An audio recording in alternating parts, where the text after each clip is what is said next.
Hello everyone, কেমন আছেন সবাই? আশা করি সবাই ভালো আছেন। আমরাও আলহামদুলিল্লাহ ভালো আছি। আজকে হলো কয়েকদিন আগের একটা ভিডিও শেয়ার করছি, মানে যাওয়া রবিবারের একটা ভিডিও।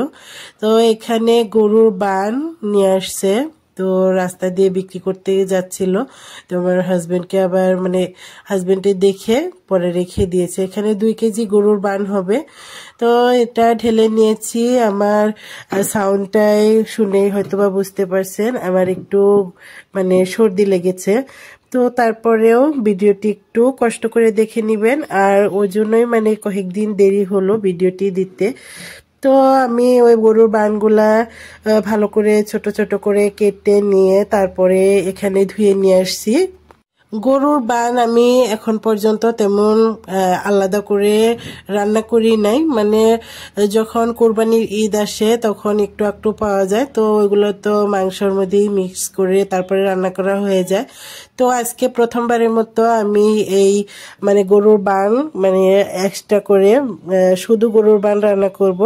তো আমি যেভাবে রান্না করছি ওটাই আপনাদের সাথে শেয়ার করব। আপনারা যদি দেখেন যে আমার এই রান্নাটার প্রণালী ঠিক আছে, ওটাও কমেন্ট করে জানাবেন। যদি ভুল হয়ে থাকে সেটাও কমেন্ট করে জানাবেন। তো আমি প্রথমে ভালো করে কেটে ধুয়ে নিয়ে এখন একটু বলক তুলে নিব। এখানে নুন আর হলুদ দিয়ে দিব, হলুদ দিয়ে তারপরে একটু বলক তুলিয়ে নিব। হলো খাল ভাব, যেটা ভাপিয়ে পানিটা আবার ফেলে দিব।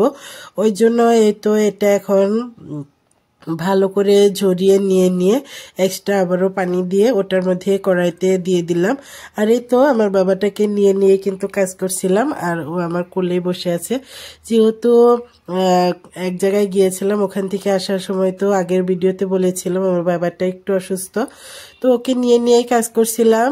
এখন পর্যন্ত কারোর শরীর ভালোই হয় নাই, এরই মধ্যে আবার আমারও অসুখে ধরে গিয়েছে। তো কি আর করার, রান্নাবান্না তো করতেই হবে। তো এখানে এই তো আমি চুলাটাও অন করে দিয়েছি। এখানে একটু হলুদ আর নুন দিয়ে দিলাম। এখন একটু মিক্স করে নিয়ে তারপরে একটা বলক ওঠার জন্য অপেক্ষা করব। প্রথমে যখন কেটে নিয়েছিলাম, তো কেটে নিয়ে অনেকক্ষণ কিন্তু পানির মধ্যে ভিজিয়েও রেখেছিলাম। তো ভিজিয়ে রেখে আমি খুবই চিপড়ে তারপরে ধুয়ে নিয়েছি অনেক বেশি ভালো করে। তো হয়তোবা 7-8 বার হবে পানি দিয়ে ধুয়ে নিয়েছি, যাতে করে এই বানের মধ্যে আর কোনো মিল্কের কোনো অংশ না থাকে বা কোনো সেন্ট না আসে, বাজে সেন্ট। তো ওই জন্য ওটা ভালো করে ধুয়েও নিয়েছি। তারপরে এই তো আবারও হলুদ নুন দিয়ে একবার ধুয়েও নিব, যেটা বলক তুলে তো আবারও ভালো করে পরিষ্কার করে ধুয়ে নিব। এখন সিদ্ধ হয়ে গিয়েছে। এখন আমি এই ফোটা ফোটা যেটা চামচ, আমরা এটাকে সান্তা বলি, তো এটা দিয়ে আমি সবগুলাই ঝেড়ে তুলে নিব। তো অন্য একটা কড়াইয়ের মধ্যে নিয়ে নিচ্ছি, এখান থেকে সেবে তুলে নিয়ে তারপরে ঠান্ডা পানি দিয়ে অনেকবার আবারও ধুয়ে নিব, যাতে করে একদমই পরিষ্কার পানি বের হয়।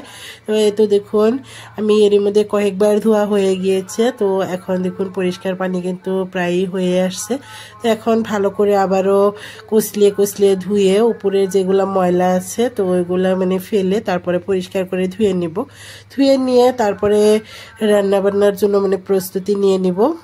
তো আজকে একটু লেট হয়ে গিয়েছে রান্না বান্না, এমনিতেও লেট হয়, তারপরেও আদা রসুন বাটা যদি ফ্রিজের মধ্যে না থাকে তাহলে কিন্তু একটা ঝামেলা মনে হয় যে ওইগুলা কখন রেডি করব, তারপরে রান্না বান্না করব। তারই মধ্যে আমার যাও ও আবার কচু শাক তুলে রেখে দিয়েছে, আমাকে রান্না করতে বলেছে।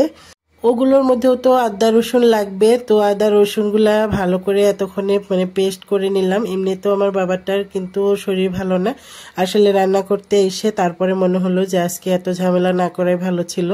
তো তারপরেও এগুলো যেহেতু প্রস্তুতি করে নিলাম, একটু কষ্টই হয়ে যাচ্ছিল।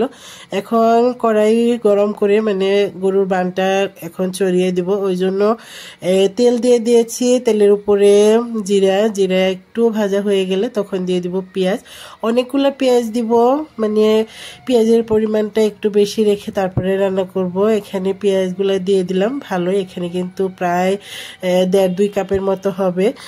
তো পেঁয়াজগুলো এখন ভেজে নেই, নাড়াচাড়া করে নিয়ে একদমই বেরেস্তার মতো করে নিয়ে তারপরে অন্য ইনগ্রিডিয়েন্টস দিয়ে দিব। এই তো দেখুন খুবই সুন্দর করে কিন্তু ভাজা হয়ে গিয়েছে। তো এখন মানে দিয়ে দিব আদা রসুনের পেস্ট। তো আদা রসুনের পেস্ট করা মানে একসাথেই করে নিয়েছি, ওটাই দিয়ে দিলাম। এখানে প্রায় 3-4 টেবিল চামচের মতো মানে এই আদা রসুন দিয়ে দিলাম। মানে আমার মনে হলো যে এই গরুর বানের মধ্যে একটু মশলাপাতি বেশি দিয়ে রান্না করলে হয়তো বা ভালো লাগবে। তো এমনিতেও মানে আলাদা করে শুধু গরুর বান খেতে কেমন লাগবে এটা নিয়ে একটু টেনশনে ছিলাম। তো তারপরে যেহেতু রান্না করছি নিজের মন মতো করেই রান্না করব। এখানে একটু পানি দিয়ে দিলাম, মানে ব্লেন্ডারে যেহেতু আদা রসুনটা পেস্ট করেছিলাম ওটা ধুয়েই একটু পানি দিয়ে দিলাম। পানি দিয়ে দিব মশলাগুলা। এগুলার উপরেই এই মশলাগুলো দিয়ে নিয়েছি হলুদ গুঁড়া, মরিচের গুঁড়া, ধনিয়া গুঁড়া, জিরার গুঁড়া, তারপরে স্বাদ মতো নুন, গরম মশলার গুঁড়া। তো সবকিছু দিয়ে এখন এগুলো আবার ভালো করে মিক্স করে নিব। তো আমি আমার মতো করেই এই মশলাগুলো দিয়ে নিয়েছি, দিয়ে এখন মিক্স করে নিচ্ছি। এখন মিক্স করা হয়ে গেলে তারপরে একটু পানি দিয়ে দিব যাতে করে এই শুকনা ইনগ্রিডিয়েন্টসগুলো মানে পুড়ে না যায়। এই তো পানি দিয়ে দিলাম, পানি দিয়ে আবারও একটু ভালো করে নাড়াচাড়া করে নিয়ে ঢাকনা দিয়ে ঢেকে দিব। ঢাকনা দিয়ে ঢেকে যতক্ষণ না মানে উপরে তেলটা ভেসে উঠছে ততক্ষণ পর্যন্ত একটু ভালো করে এই মশলাগুলো কষিয়ে নিব। তো এই তো ভালো করে আমি চারপাশে থেকে খুন্তি দিয়ে তারপরে ভালো করে ছাড়িয়ে দিচ্ছিলাম যেগুলো উপরে লেগে আছে। তো এখন এগুলা ভালো করে নাড়াচাড়া করে নিয়ে ঢাকনা দিয়ে ঢেকে দিব।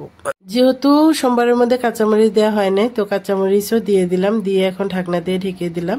তো কিছুক্ষণ পরে মানে ঢাকনাটা খুলে এই তো দেখুন মশলা কিন্তু খুব সুন্দর তেলটা উপর দিকে ভেসে উঠেছে। তো তার মানে হলো মশলাটা ভালো করে কষে গিয়েছে। যেহেতু মশলার পরিমাণটা একটু বেশি তো আবারও একটু ভালো করে নাড়াচাড়া করে নিয়ে তারপরে আমি এই মশলাগুলো মানে ছাড়িয়ে নিচ্ছিলাম। নিচের দিক থেকে মানে লেগে যাচ্ছিল আর উপর দিক থেকে মানে তেল উঠেছে, ওই জন্য ভাবলাম একদমই মানে এখনই দিয়ে দেই। গরুর বানগুলো আরও কষাতে গেলে হয়তো বা নিচে থেকে আরও পুড়ে যেতে পারে।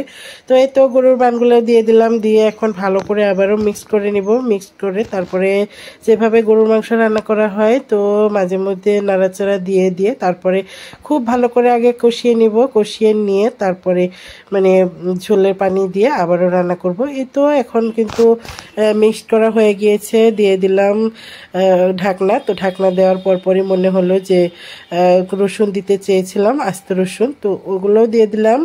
এই কোনো কিছুর মধ্যে মানে গরুর মাংস তো এগুলোর মধ্যে কিন্তু আস্ত রসুন দিলে আমার হাজবেন্ড আবার পছন্দ করে, তো আমিও পছন্দ করি। তো ওই জন্য এখানে 4-5টা রসুন দিয়ে দিলাম। এখন আবারও ঢাকনা দিয়ে ঢেকে তারপরে এগুলা মানে কষিয়ে নিব আর মাঝে মধ্যে ঢাকনা দিয়ে ঢেকে দিব, আবারও খুলে নেড়েচেড়ে দিব।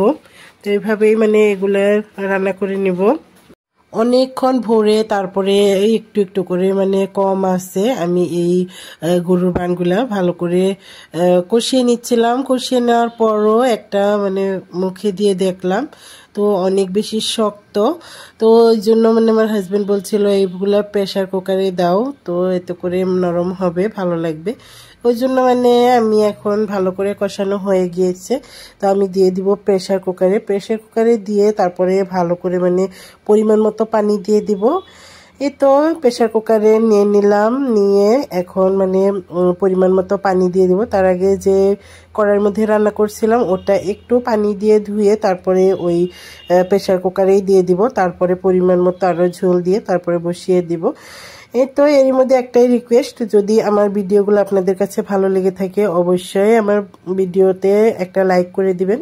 আর যদি প্রথমবার আমার ভিডিওগুলো দেখছেন বা আমার চ্যানেলে আসছেন তো অবশ্যই চ্যানেলটা সাবস্ক্রাইব করে দিবেন আর পাশে থেকে বেল বাটনটি প্রেস করে দিবেন। এতে করে যখনই নতুন কোনো ভিডিও আপলোড করব সাথেই নোটিফিকেশন আকারে পেয়ে যাবেন। আর আমার ভিডিওগুলোর মধ্যে কোনো কিছু আপনাদের কোনো মতামত থাকলে অবশ্যই কমেন্ট করে জানাবেন। এই তো এদিক থেকে কিন্তু আমি কচু শাক রান্না করে নিয়েছি। তো আগে বলছিলাম মানে এগুলাও অফ ক্যামেরায় রান্না করে নিয়েছি, কারণ কয়েকদিন আগে কচুর এই শাকটার রেসিপি আমি অলরেডি শেয়ার করেছি। তো এইবার শেয়ার করি নাই, আগে একবার রান্না করেছিলাম সেটা শেয়ার করেছি। আর এই তো কচু শাক শাকের মধ্যে এখন একটু সম্বার দিয়ে নিব। এখানে আমি তেলের মধ্যে শুকনো মরিচ জিরা ফোড়ন দিয়ে রসুন আর পেঁয়াজ ভালো করে ভেজে নিয়ে তারপরে তো মিক্সড করে নিয়েছি। আর এখানে কচু শাক কিন্তু একদমই রেডি। আর এই কচু শাক আমি শুটকি দিয়ে রান্না করেছি। এদিক থেকে এই দেখুন খুবই সুন্দর কালার হয়েছে এই গরুর বানের রেসিপি। তো আপনারা কে কে কিভাবে রান্না করেন অবশ্যই কমেন্ট করে জানাবেন। আর আমার রেসিপি আপনাদের কাছে কেমন লাগলো ওটাও জানাবেন। তো এখানে মানে রাতের কিছু উচ্ছে ভাজা, তারপরে এই যেগুলা সজনে ডাঁটা দিয়ে ডাল রান্না করেছিলাম ওইগুলো রয়ে গিয়েছে। এখন কচু শাক আর এই মানে গরুর বান এটা রান্না করলাম। তো এগুলো দিয়ে এখন খাবার দাবার হবে। আজকের ভিডিও পর্যন্তই, দেখা হবে নেক্সট কোনো ভিডিওতে। ততক্ষণ পর্যন্ত ভালো থাকবেন, সুস্থ থাকবেন, আমাদের জন্য দোয়া করবেন। আজকের ভিডিও পর্যন্তই, আল্লাহ হাফিজ।